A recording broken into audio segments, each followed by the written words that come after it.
Randonautica is an app that uses a random number generator and location settings to create coordinates for users to explore in their local areas. The app was released in February 2020 and became especially popular during the COVID lockdowns. People would often document their findings through video and post them online. Sometimes people find downright creepy things or places, or even find themselves at the scene of a crime. A viewer named David sent me this first story and footage.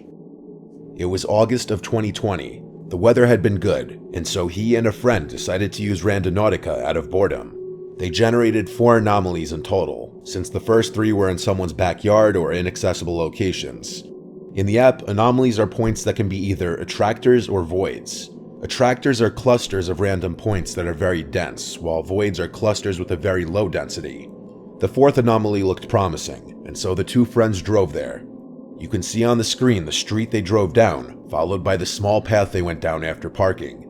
The anomaly had a radius of 470 meters, so it was a fairly big area, but they didn't have to look around for long before making a bizarre and honestly creepy discovery. This is a photograph of the path they walked down, and as they walked down, they stumbled across a note stuck through a stick. On the outside of it, it read, "Write down your cell phone number." When folded open, it read, "I can give you a cell phone number or even an email address. Give me your mail address and I will send you it," with what it is referring to remaining unclear. So you can see, first of all, it says write down your cell phone number. When you fold it open, ich kann dir eine Handynummer geben oder sogar eine E-Mail-Adresse. Gib mir eine Mailadresse und ich sende es dir. So it says somewhere along the lines, I can give you a cell phone number or even an email address. Give me an email address and I'll send it to you. So yeah, that was just hanging on this tree here, on this branch, this piece of paper. I'm gonna put it back. He ended up writing his number on the note and putting it back on the stick. Right next to the note were a bunch of bras lined up on a fallen tree branch with no explanation. So yeah, that's a bunch of bras. In total, 1, 2, 3, 4, behind there, 5, 6. There are more. These items couldn't have been left there for more than a few days, as they were discovered on the 6th of August, and the last rainfall was 3 days earlier, yet the piece of paper showed no signs of ever having gotten wet. Among some of the other things that the friends found at the scene were 2 packages of condoms and a pot that was seemingly used for a fire. The friends returned the next day on the 7th, and the note where he wrote down his number was gone. A few days later, he got a text from an unknown number just saying hi. He answered saying, "Hi, who is this?" The number then replied his address, and at this point he blocked the number. Whatever or whoever this little scene was meant for remains a mystery. This following footage, posted online by Taylor Vasquez, documents her disturbing findings when also using Randonautica. She downloaded the app and generated a location not far from her house. The location turns out to be an abandoned creek-looking area. So I keep seeing that Randonut thing all over TikTok and I really want to try it out. So I just downloaded the app and I found a location that's like 1.5 miles by my house. So I'm going to go check it out and see if I can see it. Nothing seems out of the ordinary at first, and it seems like a typical random location the app could lead somebody to, until she finds a series of disturbing drawings, seemingly done by a child. Pretty creepy. I'll go see what that is. Okay, so I just opened up one of the photos and it's whatever the fuck that is. Then we have these random 3. This one's It's Your Birthday with the snowman with, I don't know. And these 2 I just put together. It's like, play with me. Alright, I think it was just my imagination. I think I'm just hearing shit. As she's analyzing the drawings, she suddenly hears an unsettling sound. Play with me. It sounds like the voice of a young child, but the video cuts here. On a later date, Taylor returns to the creek, but this time there are new drawings that weren't there last time. According to her, these ones being even creepier than the previous series of drawings, with one of the drawings being a sigil of Baphomet. As she's distracted by the drawings, the voice of a child can once again be heard in the background. If they have messages on them, because then Like, those look like symbols. At first, she doesn't seem to hear it, but once she does, she makes a dash for it and the video cuts. I don't really see anything else, so like... After uploading the video to TikTok, a viewer pointed out what appears to be the face of a young child peering from behind a tree. No one was with me, and tell me if you guys think that looks like a ghost child, because I don't know. Taylor uploads another video analyzing a journal she picked up from the creek, with each page revealing another unsettling message. Taylor returns to the creek one last time and finds not only a Ouija board made out of a piece of cardboard, but also a large knife sitting next to it. This was the last time Taylor dared to return to the creek, and so whatever was going on here will remain a mystery. As with many things posted on the internet, there's no 100% proof that this whole series of videos weren't staged. However, there were certain aspects of the videos that viewers feel make them feel more realistic, mainly the weathered-looking pieces of paper that contain the drawings, along with the disturbing image of the child's face in the video. Whether or not this was genuine is really up to the viewer to decide.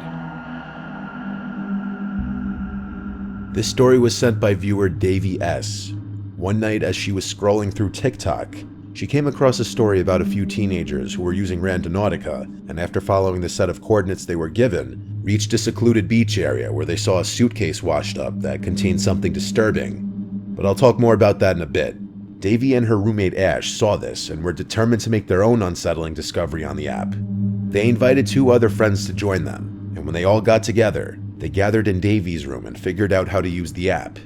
They set a radius around their current location, 29 kilometers, or around 18 to 19 miles. After hitting the button to get the location, a screen popped up telling them to set their intentions for what they want to learn and experience during the outing. The word they inputted was spooky. The location the app gave was eerily close to her house. Davey and her friends live in a rural part of Alabama on Lookout Mountain, and at the bottom of the mountain is an abandoned steel plant among a few other abandoned buildings in a lower income neighborhood. The location it gave the group of friends was 3 streets away from them. The location was on a very long road that led on for miles and miles without any other intersecting streets. The friends gathered into Davey's car with her friend Misa in the passenger seat and her friends Ash and Beck sitting in the back seat. It didn't take long for the girls to get to the street, and as Davey was about to turn left, she looked at the street sign Owl's Hollow Road. Davey's friends went from loud and excited to instantly quiet as she said, "We're here." Davey continued driving down this dark road surrounded by trees and no street lamps. It was pitch black at around 1 a.m., so the group was definitely feeling the creepiness factor kicking in. As they approached the destination, Davey pulled to the side of the road. At this point, all 3 of Davey's friends were becoming apprehensive about the whole thing, as they saw a very dark trail that led into the woods. The 4 friends sat in the car for a few minutes and laughed nervously about whether they should go through with this or not, but they all felt uneasy. The group started to agree that it felt like they were being watched. Despite being in a locked car, they felt vulnerable being alone with just a dying phone and a switchblade, so they all agreed to leave, and they pulled off further down the road. They kept driving, exploring this narrow road, and there was nothing but trees and the occasional street lamp.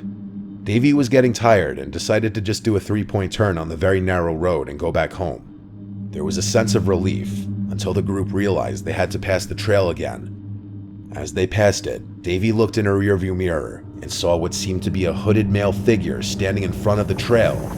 She pressed the gas even harder, but she didn't tell her friends what she saw because she didn't want to scare them. The friends briefly talked about that night before going to sleep around 2 a.m. The next morning, Beck went home and Davey took Ash to work.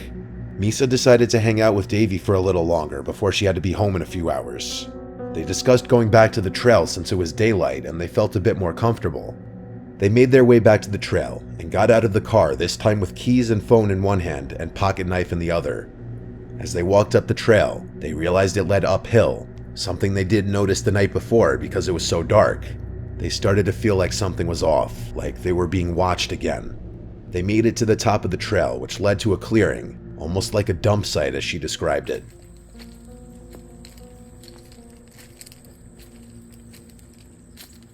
There were tires, fast food garbage, household items, etc. The two started looking around some more and came across a bunch of mattresses scattered throughout the clearing. The disturbing part was the mattresses were made beds, Pillows, blankets, sheets, all that you'd expect on a made bed. The sight was so unsettling that the two friends agreed to leave. They hurried back downhill towards the car, and about halfway, Misa stopped in front of Davy and pointed into the woods and said, "What is that?" as she spotted a red cooler in a small ditch, something they hadn't seen on the way uphill. They stepped down into the ditch to examine it, and as they walked over to it, all the two friends could smell was the stench of something rotting. Upon looking around the surrounding area, she spotted a dead cat carcass lying a few meters away. Avoiding getting too close to the dead carcass, she grabbed a big stick and tilted the cooler upright, which had a bit of weight to it, making it difficult. Something could be heard sloshing around inside of it like it was full of ice.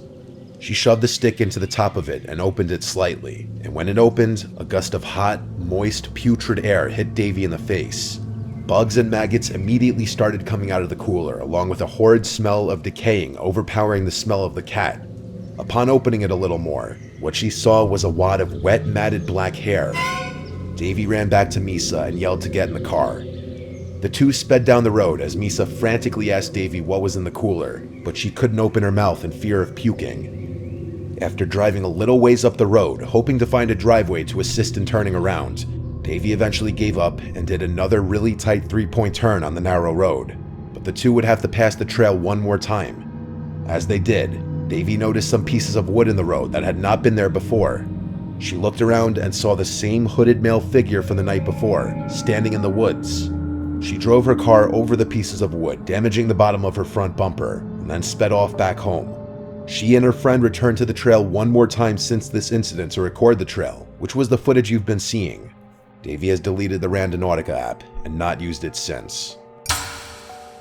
Earlier I had mentioned that there was a video that inspired Davy and her friends to try the app themselves. That video was filmed by a couple TikTok users, who each posted their own angles of the video. Guys, we found a suitcase at the beach. Gabby, go. I'll hold your stuff. I don't know.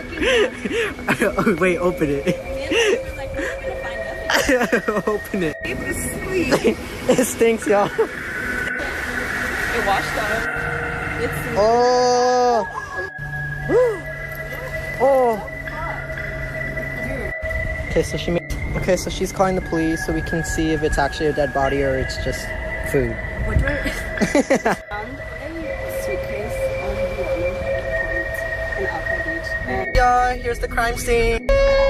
so we just found this suitcase and we're gonna get it. Okay, so they're like opening it up with the sticks because we don't wanna.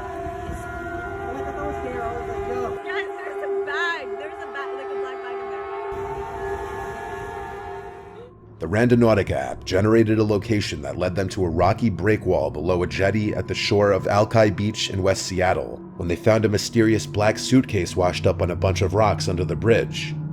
As they approached the suitcase, they realized there was a foul odor emitting from the suitcase, and the contents of the suitcase may be more disturbing than they had initially thought.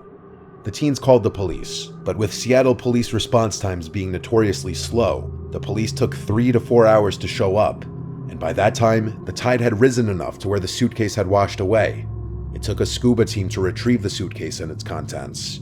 The contents were indeed quite disturbing. The remains of a couple, Jessica Lewis, who was 35, and Austin Wenner, who was 27, were found inside of the black garbage bag inside the suitcase. Their murderer was their landlord, Michael Dudley, who the pair had previously argued with regarding their rent payments. It was reported by neighbors that on the night of the pair's murder, a male voice could be heard screaming, "Please don't do this, just let me leave," before gunshots were fired, and this was reportedly 10 days before the suitcase was found. The videos had eventually been taken down by the teens. With so many people using an app that's designed to send you to randomly generated places, it's inevitable that sometimes people are going to run into some horrific things that they were not supposed to find. So if you do use the app or anything like it, it's best to just stay alert to your surroundings.